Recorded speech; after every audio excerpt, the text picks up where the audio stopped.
सारा काम मुझे ही करना पड़ता है। पता नहीं ये रामू कहाँ मर जाता है। आने दो आज इसको, इसकी खबर लेती हूँ अच्छे से। काम होता नहीं है, पता नहीं बाहर कहाँ घूमने चला जाता है।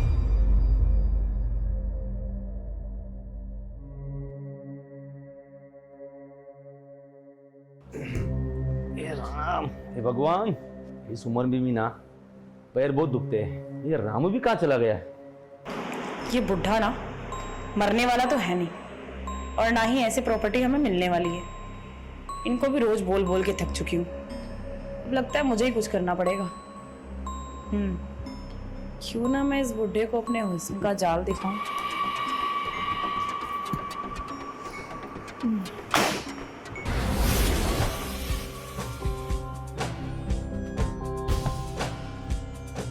क्या हुआ बाबूजी? अरे बहू, पैर बहुत दर्द कर रहे हैं। अरे लाइए, मैं दबा देती हूँ। अरे नहीं नहीं बहू, रामू है ना। अरे इसमें कौन सी बड़ी बात है? अरे अगर आज मैं पैर दबा दूंगी तो क्या हो जाएगा? नहीं लाइए, बहू, मुझे मैं दबा अच्छा देती नहीं। अरे बहू, सॉरी बाबूजी, वो मेरी साड़ी सिल्क की है ना, तो बार बार स्लिप कर जाती है।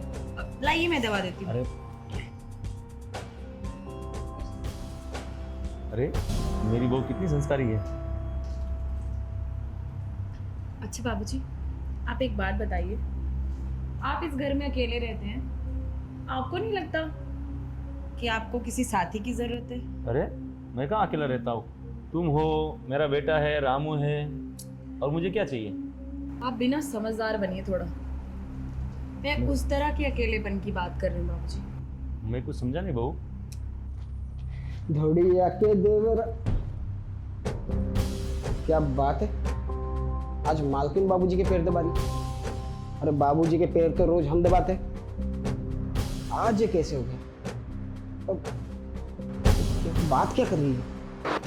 मेरा मतलब है कि आपका मन नहीं करता क्या कोई आपके साथ घूमने जाए, खाना खाए, आपके साथ सोए, आपको प्यार करे, आपकी सेवा करे? अरे बहू, तुझे तो पता है तेरी सास को मरे कितने साल हो गए। अब वो तो सब नसीब का खेल होता है ना।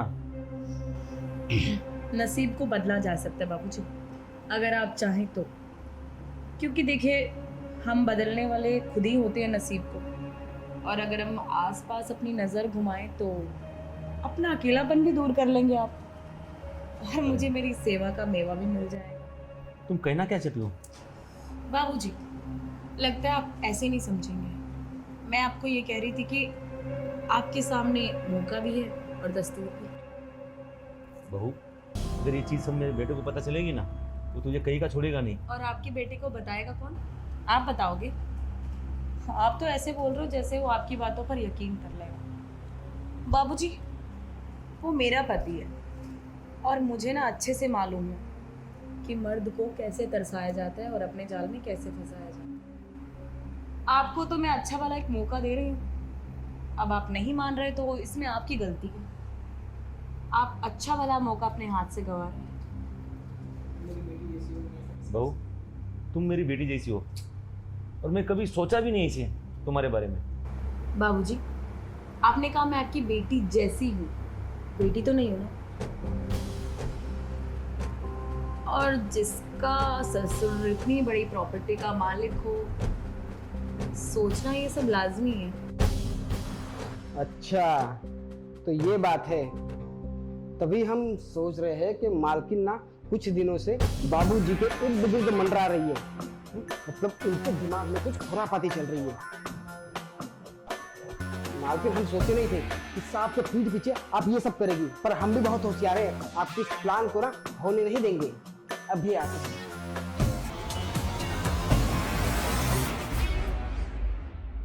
मालकिन, आप ये सब क्या कर रही है?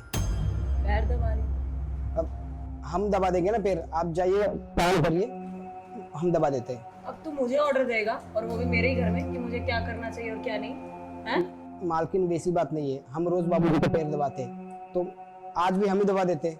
आपने क्यों इतनी तकलीफ की? और अगर आज मैंने पैर दबा दिए तो क्या होगा? कुछ गुनाह कर दिया मैंने? फांसी पे दे दो जो मुझे, दे दो, फांसी दे दो। हर मालकिन, आप तो गलत ही समझ बैठी, हम वैसे नहीं कह रहे हैं। अब रोज हम दबाते हैं तो आज भी दबाने दीजिए।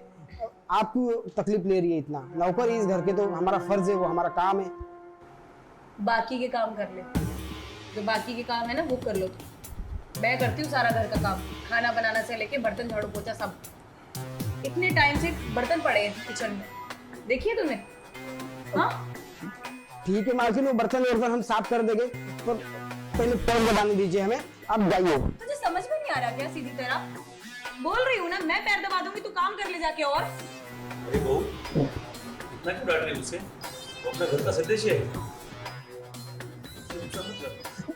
देखो अब बाबूजी भी कह रहे हैं तो दबा देते, अब जाइए। मैं ना तेरा गला दबा दूंगी अब, चला जा चुप करके यहाँ से। ठीक है मालकिन, दबाइए, अब क्या बोले।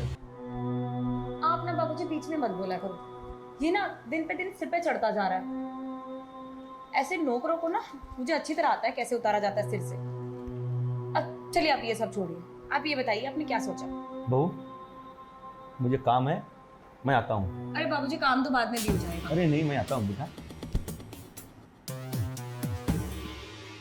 ये बुढ़े ने ना मेरा जीना हराम कर दिया, ना ये प्रॉपर्टी नाम करता है ना मेरी हुस्न के जाल में फंसता है। अब यही रास्ता अपनाना पड़ेगा, इतने जलवों से काम चल नहीं रहा, थोड़ा और कुछ करना पड़ेगा। चलो ऐसे नहीं तो वैसे से किसी ना किसी तरह मैं इसे अपने चंगुल में फंसा कर ही रहूं। बाबूजी लीजिए पानी।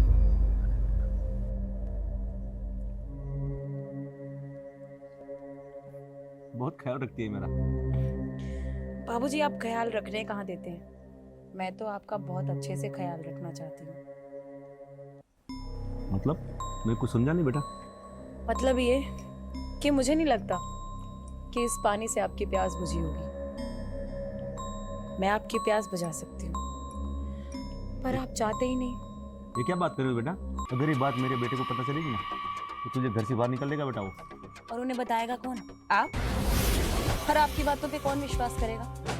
भला आप ही सोचो, जब आप अपने बेटे को बताओगे कि तेरी बहू मुझ पे गंदी नजर डाल रही है, तो क्या वो विश्वास करेगा? वो भी तुम्हारी बातों पे? क्या बाबूजी, आप अपना और मेरा दोनों का टाइम वेस्ट कर रहे हैं। इतना अच्छा मौका दे रही हूँ आपको, ये मौका दोबारा नहीं मिलने वाला। बहू, ये ऐसी बातें तुझे शोभा नहीं देती है। अरे बाबूजी, अब मुझे क्या शोभा देता है क्या नहीं, ये आप क्यों बता रहे हैं? जो मुझे अच्छा लगता है वो मैं करूंगी। आप ये बताइए, जब मैं आपको अच्छी तरह खुश कर सकती हूँ तो आपको क्या ही प्रॉब्लम है? चलिए मैं आपको खुश करती हूँ। नहीं बहू। सोनिया, अच्छा हुआ आप आ गए। देखिए ना बाबूजी को कैसे मेरे साथ बदतमीजी करने की कोशिश कर रहे हैं। बकवास बंद करो सोनिया, सब सुना मैंने अपनी कानों से और आंखों से देखा भी है। बकवास बाबूजी नहीं, बकवास तुम कर रहे थे उनके साथ। आई बात समझ में? आप पागल हुए क्या? भला मैं इनसे इस तरह की बातें क्यों करूंगी? आपको शर्म नहीं आती? शर्म मुझे आनी चाहिए, तुम्हें आनी चाहिए। सब बताया रामू ने मुझे फोन करके कि कैसी कैसी हरकतें कर रही तुम अंदर बाबूजी के साथ, कैसे कैसे उनको उकसाने की कोशिश कर रही हो। मालिक प्रणाम। प्रणाम। हाँ रामू बोलो। साहब हमको कुछ बात बतानी थी आपसे, बहुत जरूरी है। हाँ तो बताओ ना, जब फोन किया तो बताओगे। साहब जी, वो मालकिन है ना, आज बाबूजी के पैर दबा रही थी। अरे तो वो उनके ससुर हैं और बहू अपने ससुर के पैर दबा रही, तो क्या दिक्कत है इसमें? अब उसमें कोई दिक्कत नहीं बाबूजी, पर जिस तरीके से वो पैर दबा रही थी और कुछ बातें कर रही थी ना बाबूजी से, मुझे बहुत अजीब लगा। पहली बार मैंने उनका ये रूप देखा है। खुल के बोल, बोलना क्या चाह रहा है? मैं समझ नहीं पाया तेरी सारी बातों को। साहब बात ये है ना, जो मेम साहब जिस तरीके से पैर दबा रही थी ना, ऐसा लग रहा था कि बाबूजी के एकदम करीब आना चाहती है, हर दम आसपास मंडराती रहती है। और मैंने उनकी बातें सुनी साहब जी, बहुत अजीब लगा। हमें तो शर्म आ रही आपको कहते हुए। रामू, बकवास बंद कर। तेरा कहने का मतलब है मेरी वाइफ का कैरेक्टर खराब है, वो मेरे ही पिताजी के ऊपर लाइन मार रही है। क्या बोल रहा है? होश में है? नशा करके बैठा है? साहब जी 3 साल से काम कर रहा हूँ आपके यहाँ, कभी हमने शिकायत की? मालकिन को कभी भला बुरा कहा? आज कह रहे हैं तो कुछ हुआ है इसीलिए कह रहे हैं, और हमने अपनी आंखों से देखा है ना, इसीलिए तो कह रहे हैं हम। देख, अगर तेरी बात गलत निकली ना तो कसम से तुझे नौकरी से निकाल दो, कहीं कहीं सर छुपाने लायक नहीं बचेगा तू। नहीं मालिक, नमक खाए है आपका, नमक हरामी नहीं करेंगे कभी, विश्वास करिए हमारी बात का। ठीक है, मैं काम करता हूँ, मैं सरप्राइज पहुँचता हूँ, बिना बोले उनको घर पे आता हूँ, देखता हूँ क्या चल रहा है। और तू अगर सही निकला तो कोई बात नहीं, लेकिन गलत निकला तो अंजाम भुगतने के लिए तैयार रही हो। नहीं साहब जी, आप आइए, देखिए आपको भी मिलेगा सरप्राइज। ठीक है बाबूजी, जल्दी आइए।